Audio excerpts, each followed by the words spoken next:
Olá, amigo ligado na programação da TVT em todo o Brasil e também você que nos assiste aqui pelo canal 3 TV Plural, canal 3 da NET em São José dos Campos. Nós estamos começando agora mais um Brasil Consciência, programa exibido toda sexta-feira às 10 horas da noite com reprises aí ao longo da semana nos nossos distribuidores. No programa de hoje, nós vamos contar a história de sucesso do mais novo, da mais nova família de satélites brasileiros. O Amazônia 1, após 10 anos de desenvolvimento, finalmente irá ganhar órbita e você vai saber tudo sobre esse novo satélite na edição de hoje. Para conversar conosco a respeito desse assunto, nós temos aqui o nosso consultor de conteúdo, Vitor Portesani, que também é funcionário aposentado do INPE, e o Amaury Montes, ex-chefe da engenharia do INPE, chefe da engenharia geral do INPE, que participou de todo o desenvolvimento do satélite Amazônia. Muito bem, o satélite Amazônia está prontinho para ser lançado, licitação de lançador praticamente concluída após um longo esforço dos pesquisadores e dos técnicos do INPE. Vamos saber um pouco mais dessa história diretamente com o coordenador do projeto, Adenilson, no VT que você assiste agora. O projeto Amazônia, formalmente ele iniciou no ano de 2008, né, que foi quando foi definida que ele seria uma missão de sensoriamento remoto óptico. Foi quando definiu a missão. Naquela época, o Brasil, o INPE, a AEB, nós imaginávamos que seria muito interessante nós termos uma plataforma ou um módulo de serviço, que nós chamamos, que pudesse ser utilizada em mais de uma missão, não somente uma missão dedicada. Por quê? Porque nós temos necessidade de missão de sensoriamento remoto, temos necessidade de missão científica. Então, baseado nessa ideia, em 2002 foi iniciado o projeto, né, chamado Plataforma Multimissão.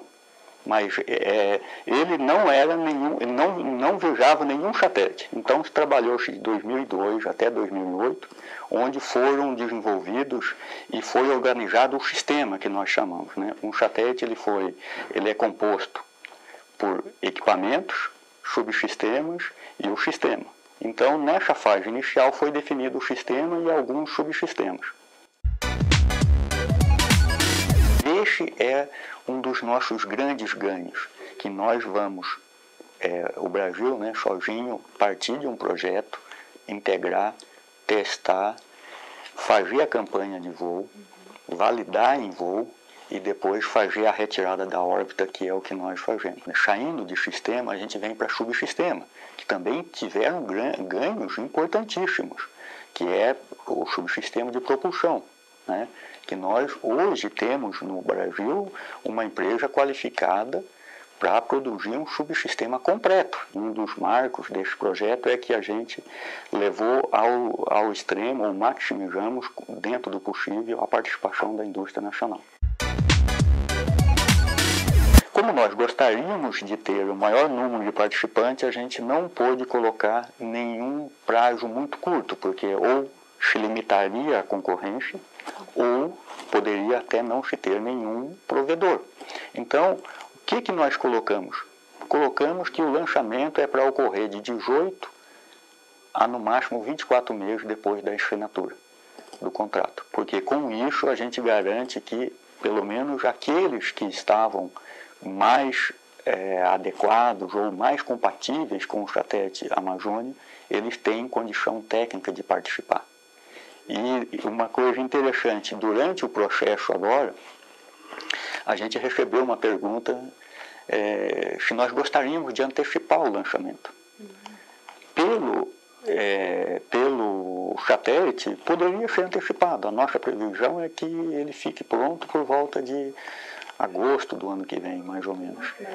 Mas, como tem essa questão também licitatória, a gente procura dar a maior isonomia possível, dissemos, não, nós não vamos antecipar o lançamento, porque se eu antecipasse, eu poderia estar tirando um possível candidato. Bom, vamos falar com quem conhece, com quem estava lá quando tudo isso começou. Amaury, como é que é colocar o desenho de um satélite no papel e depois transformar isso numa peça de inovação, num projeto de engenharia construído? Sim, o projeto de um satélite é um projeto bastante sofisticado. Ele é feito por fases, né? E nós no INPE fazemos toda uma parte de engenharia de sistemas, e isso é feito inicialmente com protótipos e tudo mais no INPE, e depois nós envolvemos a indústria nacional, que faz parte da política espacial, o envolvimento da indústria numa política industrial. Então, do momento que os subsistemas estão todos especificados e toda a parte de sistema está bem definida, nós contratamos a indústria nacional para desenvolver o subsistema do satélite. No caso aí, nós tínhamos já a plataforma multimissão, que é uma parte de satélite, que nós chamamos de módulo de serviço, e ele foi então utilizado para fazer o satélite Amazônia 1, que vai ser uma missão de observação da Terra. Então é bastante complexo, porque você tem várias fases, em que em cada fase você tem que desenvolver e chegar a um certo protótipo, até que você chegue ao produto final.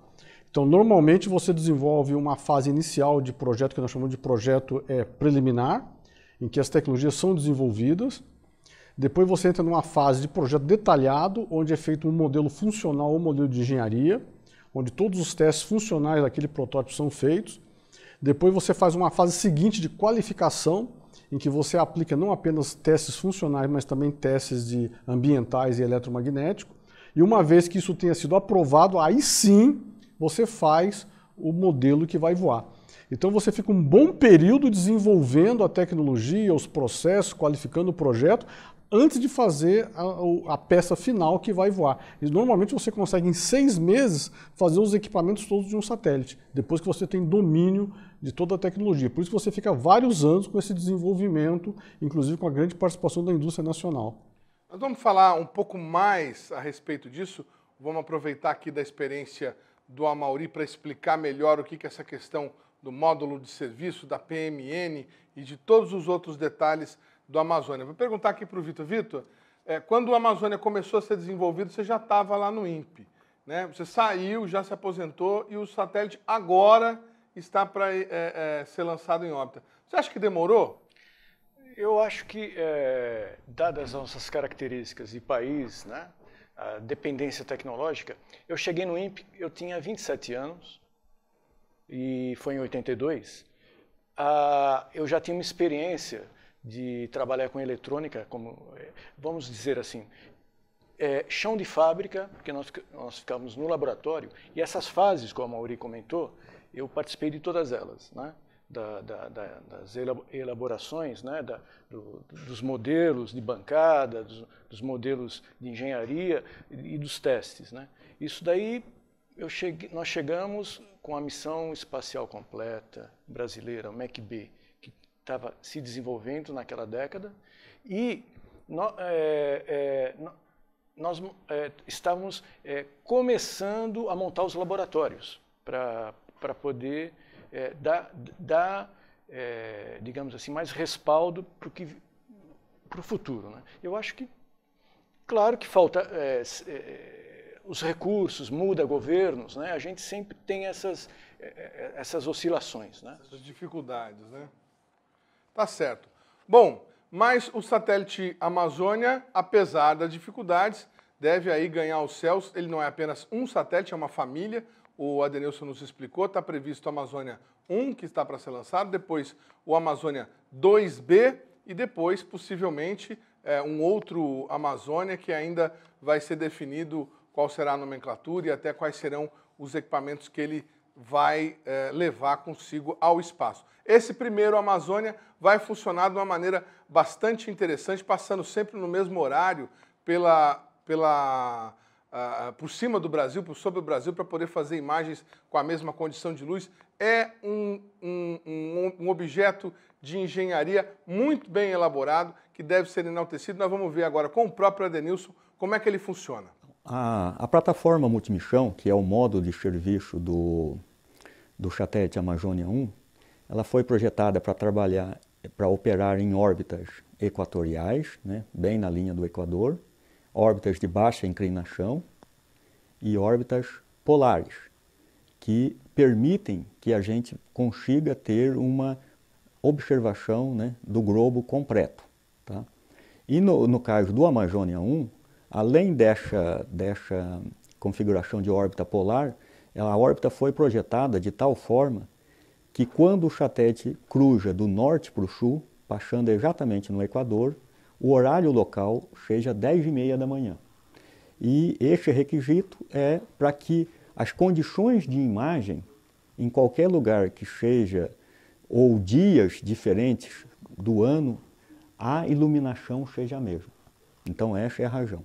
E além disso, a plataforma também pode funcionar em órbitas de 600 km, que estão mais próximas à superfície da Terra, até 1.200 km. Pode ter apontamento para a Terra ou apontamento inercial para missões científicas também. Bom, mais uma vez contar com a experiência de quem conhece, né? Amaury, para a gente que não sabe nada de satélite, a gente não entende como é que esse negócio funciona. Como é que eu pego uma peça de 700 quilos, arremesso ela no ar e ela fica lá girando, girando, girando durante anos, mandando imagem aqui para a Terra? Pois é, e é bastante interessante. Todas essas plataformas que nós chamamos de órbita baixa, de 300 quilômetros até 1.000 quilômetros, por exemplo, a ISS está a 400 quilômetros, o CIBR a 778, essa plataforma vai ser 600. A ISS é a Estação Internacional. Isso. Todas elas andam a uma velocidade altíssima, 7.200 metros por segundo, quer dizer, iria daqui a São Paulo em 12 segundos. Aproveitando esse momento que nós estamos vivendo, de que se fala muito em arma, a bala de um fuzil anda a 800 metros por segundo e um satélite 7.200. Isso aí dá 9 vezes a velocidade de uma bala de um fuzil. Se ele tiver uma velocidade menor, ele é atraído pela gravidade, e a gravidade vence a luta e traz ele de volta para a Terra. E se a velocidade for maior, ele escapa. Então é um processo competitivo, em que o satélite tenta sair pela tangente, uma altíssima velocidade, e a gravidade puxa, e ele fica em órbita num processo de estabilização. Então você imagina pegar alguma plataforma 700 quilos, e você sair do zero de velocidade e chegar no espaço a essa velocidade de 7.200 metros por segundo, 7,2 km por segundo que ele tem que atingir. Se você se lembra que o CIBR 3 teve problemas, ele foi solto no ar a uma velocidade um pouquinho menor, 6,9 km por segundo, e ele não se estabilizou, ele caiu no Polo Sul. E isso que é a grande dificuldade de colocar um objeto em órbita, não é chegar àquela altura. Aliás, os foguetes brasileiros chegam a essa altura, mas chegar com a velocidade suficiente. Além disso, a plataforma chamada satélite, ela tem vários tipos de subsistemas. Tem que ter um subsistema estrutural, tem que ter um subsistema de potência, um painel que fornece energia elétrica. Você tem que ter um sistema de computação, você tem que ter um sistema de telemetria, telecomando, você tem a carga útil, que é o equipamento que define a missão de um satélite.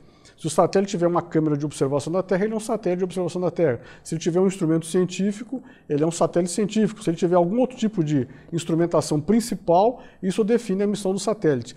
Então você verifica uma série de subsistemas. Uma das coisas interessantes é o sistema de controle de estabilidade do satélite. Um satélite desse de observação da Terra, que nem uma Amazônia, ele anda em 1 segundo 7.200 quilômetros. Mas ele não pode variar o seu apontamento. O máximo permitido é 1 milésimo de grau em cada ângulo em 1 segundo. Então ele anda 7,2 km sem poder, falando grosseiramente, sem poder balançar 1 milésimo de grau. Isso é o sistema de controle de altitude que estabiliza o satélite. Isso é fácil de compreender. Se você vai bater uma foto e você tremer a mão, você vai estragar a qualidade da foto. O satélite tem que manter a plataforma apontada e sem vibração que possa estragar a imagem. Tudo isso aí são os subsistemas que compõem o satélite. Então é uma plataforma realmente sofisticada. Deixa eu ver se eu entendi. Vitor, empresta a sua caneca. É a belíssima caneca do SINDCT, feita pelo Sindicato dos Servidores Públicos Federais na área de Ciência e Tecnologia, está cheia d'água. Quer dizer, eu tenho que dar um jeito de lançar o satélite com uma força tal que ele atinja uma altura, numa velocidade específica, para que ele fique eternamente como se ele estivesse caindo. Isso. Mas aí ele não chega a cair por causa da velocidade, mas também não chega a escapar por causa da gravidade da Terra. Exatamente. É como se ele estivesse equilibrado, correto dizer isso? Entre a gravidade e o espaço. Isso, exatamente. Ele sofre a única força que age do satélite é a gravidade, mas a velocidade dele estabiliza. Ele está rigorosamente em queda livre, mas realmente ele não bate na Terra, ele fica nesse processo. Mas paradinho, sem se mexer, o que faz ele tem algum motor ali no satélite? Isso, é. Quando você coloca em órbita, aqueles primeiros momentos em órbita, você tem que usar o sistema de propulsão para chegar na órbita certa. Propulsão que você está falando é o lançador, o foguete? Mas o próprio satélite, Ele tem um sistema de propulsão como a PMM tem. Foi desenvolvido no Brasil o sistema de propulsão da PMM. Então você usa o sistema de propulsão para chegar e colocar na órbita certa. E você faz esse monitoramento da órbita do satélite a um certo período de algumas semanas, e quando ele começa a fugir um pouquinho da órbita, porque às vezes você tem arraste, você tem a pressão de radiação solar, você tem perturbações que faz com que a órbita seja modificada. Aí você usa o sistema de propulsão para ir trazendo para a órbita certa. Isso é questão de órbita. Agora, além disso, ele tem que manter a estabilidade, ele não pode ficar oscilando. Então você tem um conjunto de sensores ligados a um computador e um conjunto de atuadores. Então você tem o giroscópio, você tem o sensor de estrelas, que é um sensor que faz imagem das estrelas distantes. Se o satélite tiver uma tendência a mudar, a falar pouco rigoroso, a balançar, essas estrelas vão balançar, o computador é avisado e ele aciona os atuadores. O principal atuador é a roda de reação. Roda de reação que você tem uma roda girando, e se o satélite tiver uma tendência a girar naquela direção, você acelera a roda e faz um mancal, força o satélite na direção contrária. A gente diz que você transfere o movimento do satélite para o movimento da roda de reação. Então, isso é em tempo real. O tempo todo, esse sistema fica estabilizado, né? Coisa interessante. Você participou da elaboração de algum projeto de satélite do seu período do INPE? Sim, a partir de 82, eu participei do satélite, do primeiro satélite brasileiro, SCD-1, é o satélite de coleta de dados, né, que fornece, aliás, repete informações de plataformas terrestres, né, de níveis meteorológicos, assim. E eu participei num subsistema que o Amaury estava falando, um dos subsistemas, naquela época, um satélite bem mais simples que uma PMN, né, mas era o início daquilo. O suprimento de energia. É o responsável que fornece para a eletrônica do satélite os níveis de energias, né? Uma alimentação que a gente chama DC-DC, né? Corrente contínua, né? E tem os conversores que pegam esses valores e transformam em vários outros para alimentar toda a eletrônica e não ficar sem energia, né? Junto com as baterias solares, né? Eu participei desse subsistema desde a elaboração de modelos de bancada, assim, e depois a gente finalizava assim nas áreas limpas. Inclusive, vocês têm em vídeos anteriores o que é uma área limpa, né? Como é que se trabalha e qual o grau de sofisticação que precisa para componentes e o próprio trabalho do técnico, né, nisso. Os anos que a gente demora para se formar, para dar uma qualidade para esses sistemas. Você acha que vocês fizeram um bom trabalho ou não? Excelente, o satélite está funcionando até hoje. Pois é, eu ia falar isso. Esse satélite que foi lançado tinha uma vida útil de 6 meses e está funcionando só há 25 anos, né? Depois a gente fala que o brasileiro não sabe fazer tecnologia. Nós vamos para um rápido intervalo e já já a gente volta com muito mais informação para você. Um instante só.